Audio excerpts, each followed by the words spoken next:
Hello and welcome to the 25th episode of season 4, 115th episode of Future of XYZ.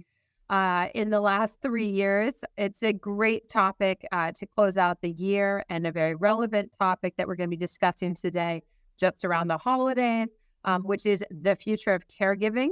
We have two extraordinary guests from Blue Cross Blue Shield of Rhode Island with us. Martha Wofford is the president and CEO. Martha, thank you so much for joining us. Thank you so much for having me. And Dr. Farah Shafi is the chief medical officer at Blue Cross Blue Shield and has spent her career as a practicing OBGYN physician, started at Columbia University in New York City.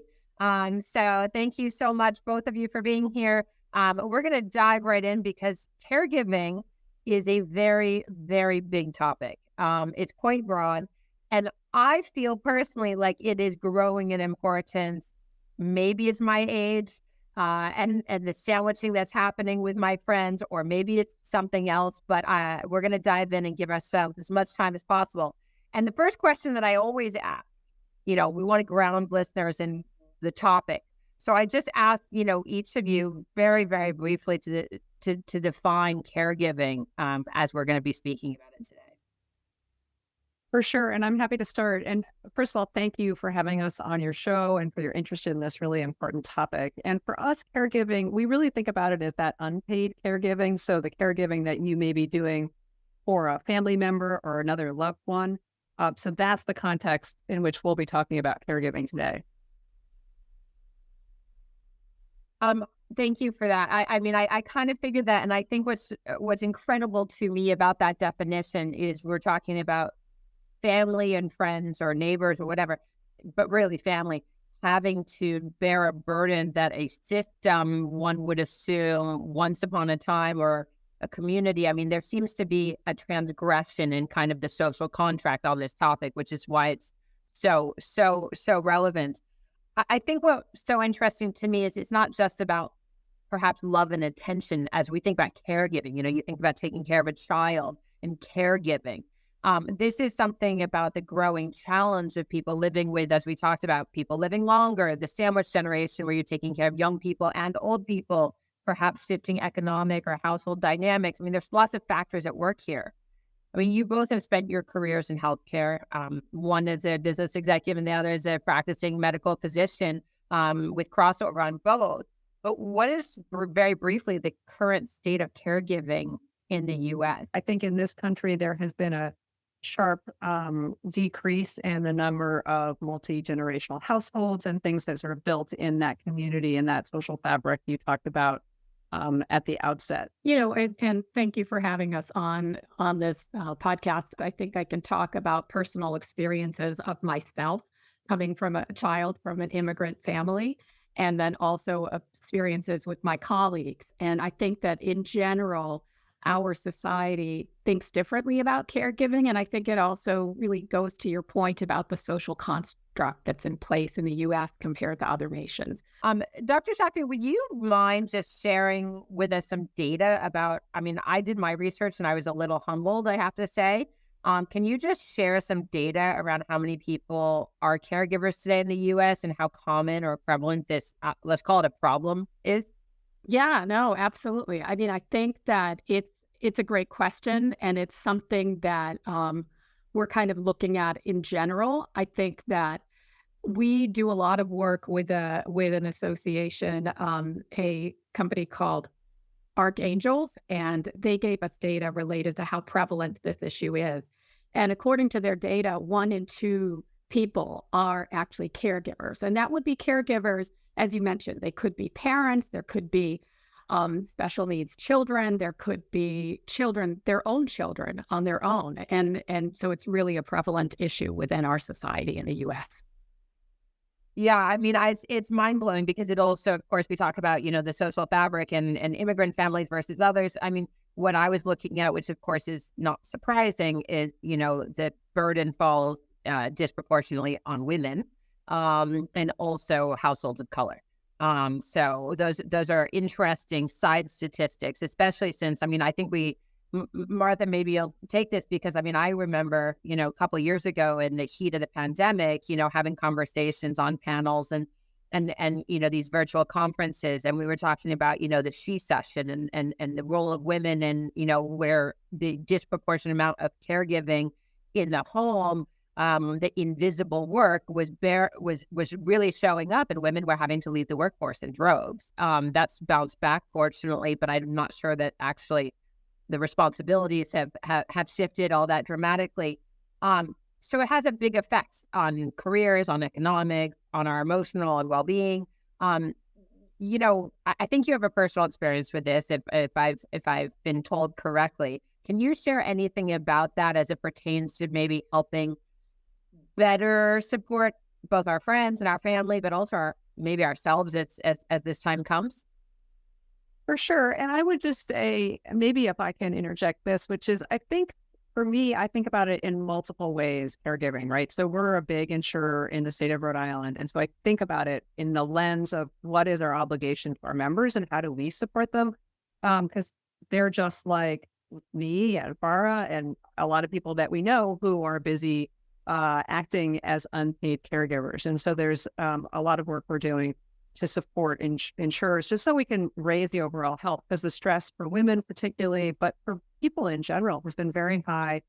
And again, to your point, made really evident through the pandemic, as we saw everybody's kids and animals and everything else come on to Zoom calls. And I would just say our members are also struggling with this as well. And so we spend a little time on how do we help our members, particularly the most vulnerable ones, navigate for themselves, for their parents, where they might be caregiving, and things like access to affordable housing, access to food.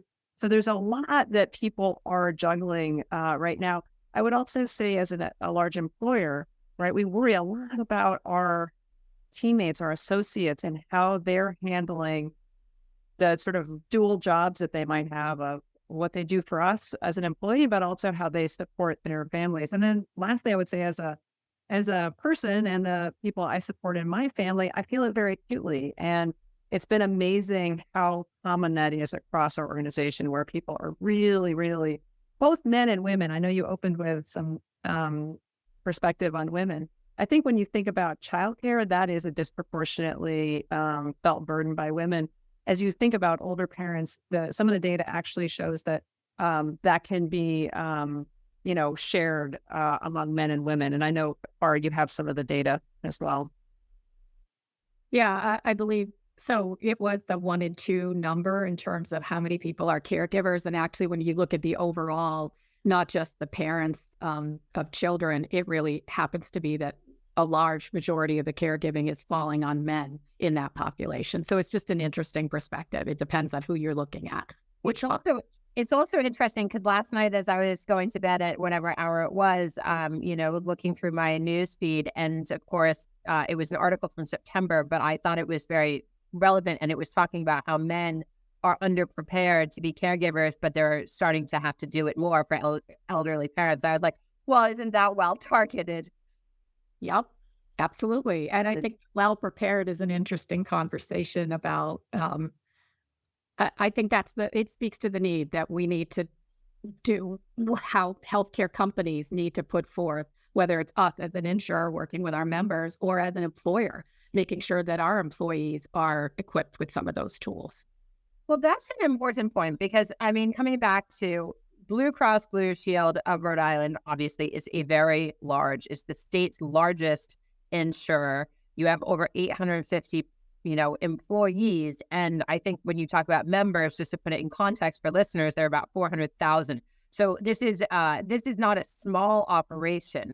It may be the smallest state, but it is a large operation of insuring a state that's quite mixed also in terms of demographics and socioeconomics.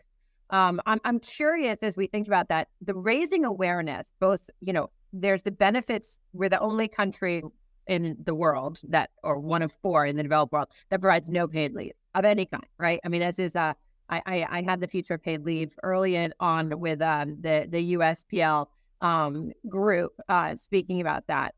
So it's one thing for employees. how do you raise awareness? How do you provide better benefits? And then it's another thing from an insurance perspective about how you can raise awareness and provide resources and also support. Just talk about why is this so important and how are you going about it in terms of best practice?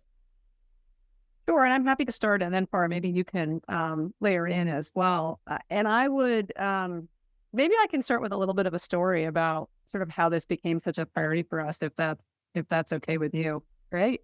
All right. So we actually had our annual summit where we bring all of our employees together. And I invited the co-founder of Archangels, the organization that Farah just referenced, to be our keynote speaker. And she gave a bunch of the data that we've seen and started to talk about around sort of what is happening out there of all these unpaid caregivers who just, are really, really stressed. And so if you think about the mental health challenges that people are facing, the high levels of suicide, there's this whole spectrum of the way that stress manifests.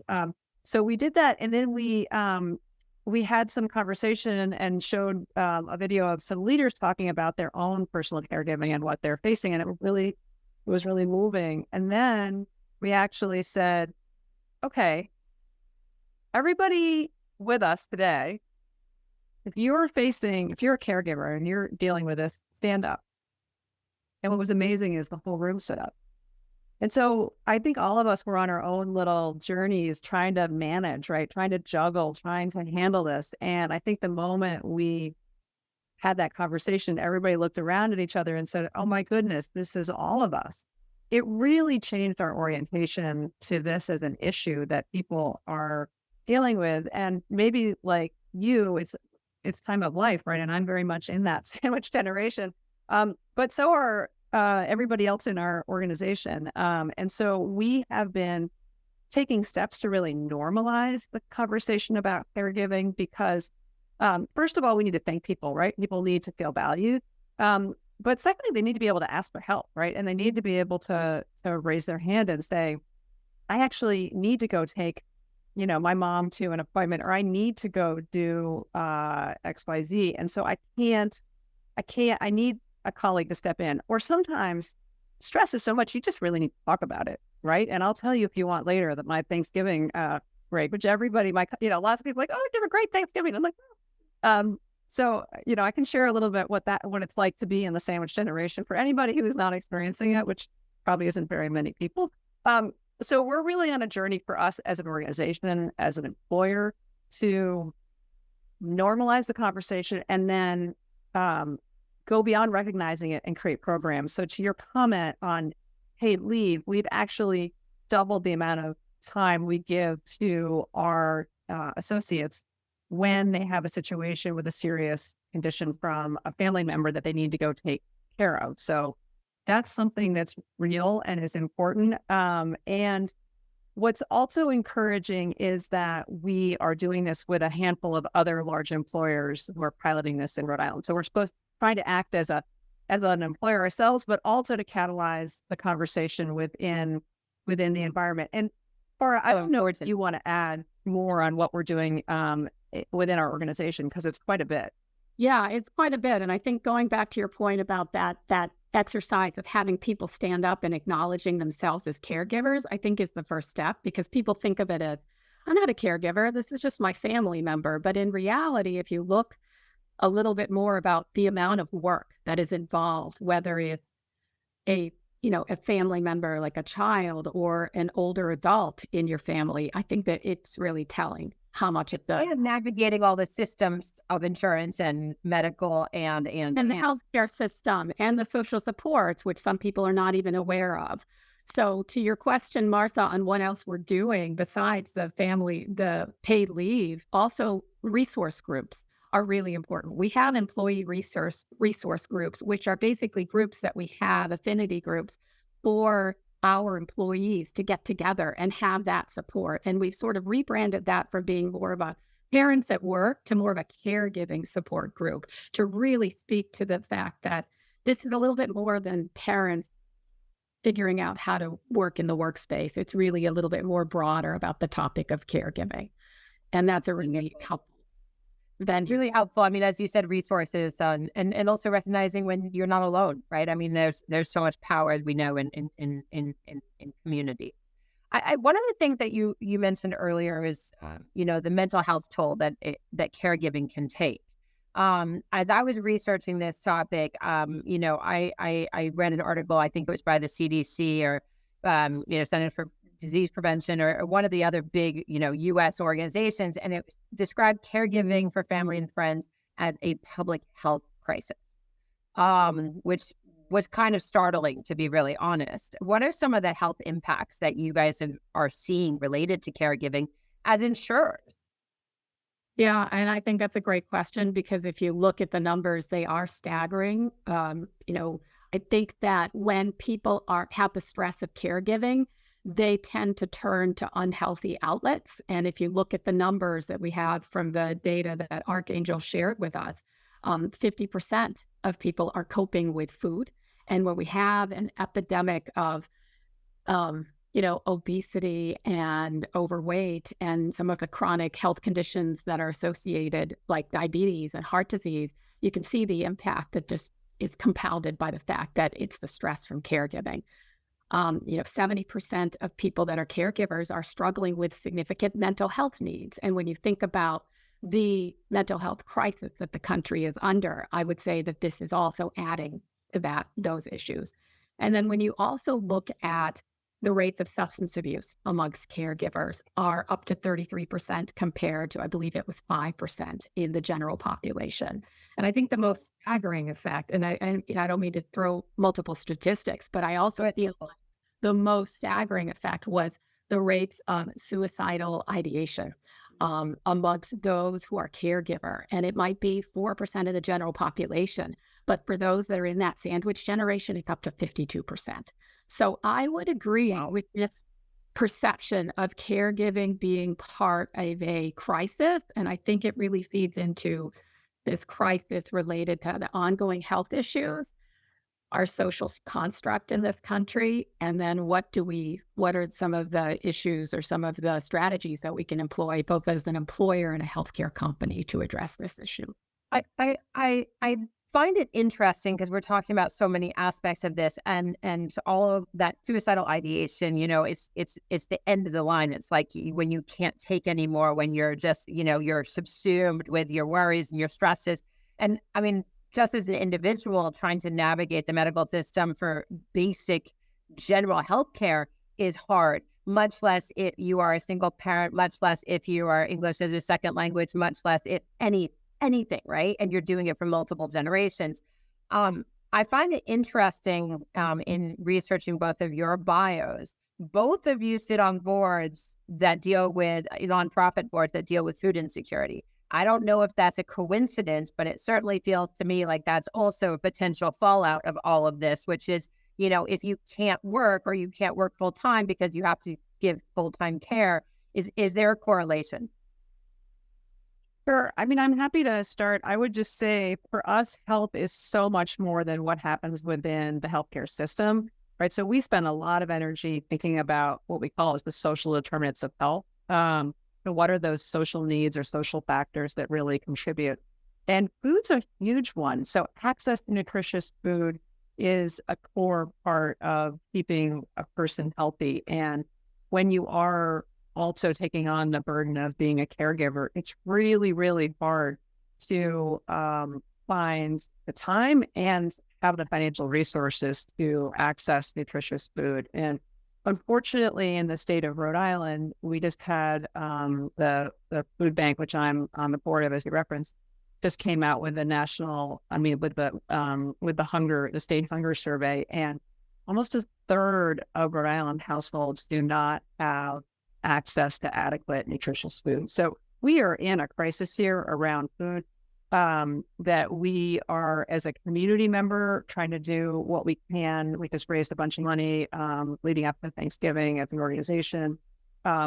And we're trying to do that for the community. We also do a lot of work for our members. And I don't know, or if you want to talk about this, but we do deliver nutritious food to our most vulnerable members as a way to try to help them stay healthy. Yeah, that's it. It's such an important, nutrition, it's like the foundation of, the foundational building blocks of life. We have to have water, medical care, and good nutrition. I mean, it's so big. I'm going to skip the question, Farah, only by virtue of time. But I want to ask, I have two last questions. And Martha, I want you to take the first, because as CEO and president of, Blue Cross Blue Shield of Rhode Island, the largest, insurer in the state, what is the number one thing that's keeping you up at night vis-a-vis caregiving as you look to the future? And what do you think is, kind of in the next 5 to 10 years, what is the number one thing that you think is going to be used to mitigate that? It's such a good question. And I don't know if I have the clarity of thought to get to one. I would just say I have a lot of energy around the gap in childcare. I think that it's really holding women back. I think you talked about the pandemic. And so as so many people were home, a lot of those daycares and other organizations went out of business or couldn't staff the organizations. And so we're having lots of our teammates really struggle with getting access to childcare. And I think it's a national problem, but it's definitely acute here in the state of Rhode Island. So I think if we can't fix women and families having access to adequate childcare, we're not going to get women fully back into the workforce in a way that's sustainable, because they're back, but they're doing 2 jobs sometimes, 3 jobs if you count taking care of elderly parents. So I just think that that's the most important thing. And when you think about the investment in kids and things like Head Start and other programs that we know have such a profound impact on the success for individuals throughout their whole lives, and therefore the success of their families, and improving their access to good jobs and ongoing really strong education. So to me, I have a lot of energy on the issue of how do we help with childcare.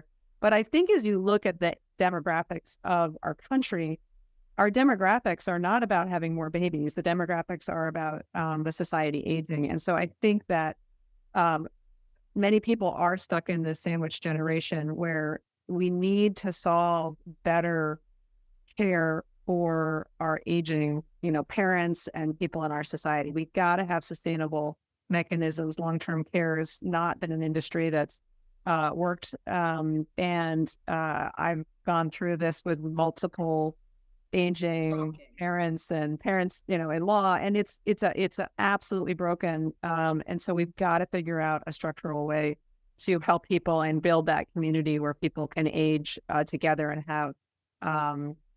have some more of that social fabric. And I think we probably need to look overseas. To your opening question, I think you can look and see societies where we aren't putting people off to the side. They're part of everyday life, and they have a kind of support that lets them age in place. And the last thing I would say, and I'll stop talking, is that, we have an affordable housing crisis in Rhode Island, and we don't have enough of those units that somebody can age in place. And so trying to help people, have smaller units that are one level where they can actually be self-sufficient for a longer period of time is a big, big focus for us here in Rhode Island as well. I appreciate all of that. I mean, a lot of those sound like, they're investment challenges, they're structural challenges, and really they're policy challenges. Yeah. So I'll flip the last question to each of you in turn. It's always my closing question, just like defining the topic is the first, which is, what's your greatest hope from where we are in terms of caregiving in the United States in 20 years from now or 30 years from now? Farah, do you want to go first? With that, I think that it was great, your comments related to where we need to move in the future as a country. I would also build in there, when you look at the statistics related to health, specifically mental health, and also, Martha, you alluded to the difficulties getting childcare during the pandemic, but that was also the case for home health care services for caregivers. And that was disproportionately felt by people of color. So Black and Hispanics had higher rates of all of these issues. And I think that what I would hope is that there is the caregiving topic, but it's in the broader context of equity in our country that we need to kind of address, that all of that will be exacerbated. I'm smiling because a few episodes ago we spoke with the CEO of Hip Hop Public Health, and we were talking. It was the future of public health equity, and as we've had this conversation, I'm realizing more and more that they are again equated topics. Absolutely. Martha, what is your greatest hope? Well, I guess my greatest hope is that we have more of this conversation so that we do normalize it and that we create policy changes and interventions to help. I think we as an employer, as an insurer can play a role. I think we can help with other employers and social organizations here in Rhode Island. But we have, I think there's some policy interventions that are going to be important to try to get us on a better trajectory where we have people are living very long, much longer than we had predicted when we set up things like Medicare and Social Security. Those are not sustainable. So as you think about the policy and the entitlement programs we have, we're going to need to make changes in how those work for the fiscal health of our country. And they're not really working all that well right now in some ways for people who are outliving their resources. And so I think we need real policy intervention. And so my greatest hope is that we actually move forward to try to tackle this issue in a really responsible, sustainable way. Wow. Well, I certainly second to that hope. I think that it is, we cannot be the greatest nation in the world if that's what we want to remain ourselves and as claims if this is the crisis that we're facing. Thank you both for joining me on Future of XYZ today, our last episode of 2023. Thank you for the incredible work that you're doing and I hate to say it, but there is a feminine leadership quality of empathy and compassion that is very evident in an industry that is often lacking in that. So thank you for that. Thank you so much. Thanks for the opportunity. Thank you. Thanks for having us. Absolutely. And for everyone watching and listening, thank you for joining us this 4th season, 115 episodes of Future of XYZ. You can find us anywhere you get your favorite podcast. You can also watch us on Future of XYZ, which is a YouTube station hosted by our presenting partner, Rhode Island PBS. It's ripbs.org/XYZ. Follow us on Instagram and visit future-of.xyz to learn more and nominate yourself or someone else as a guest for our 2024 season 5. Thank you. Happy holidays. And thank you again to Blue Cross Blue Shield of Rhode Island, Martha, Wofford, and Farah Shafi for joining us today. Take care. Thank you.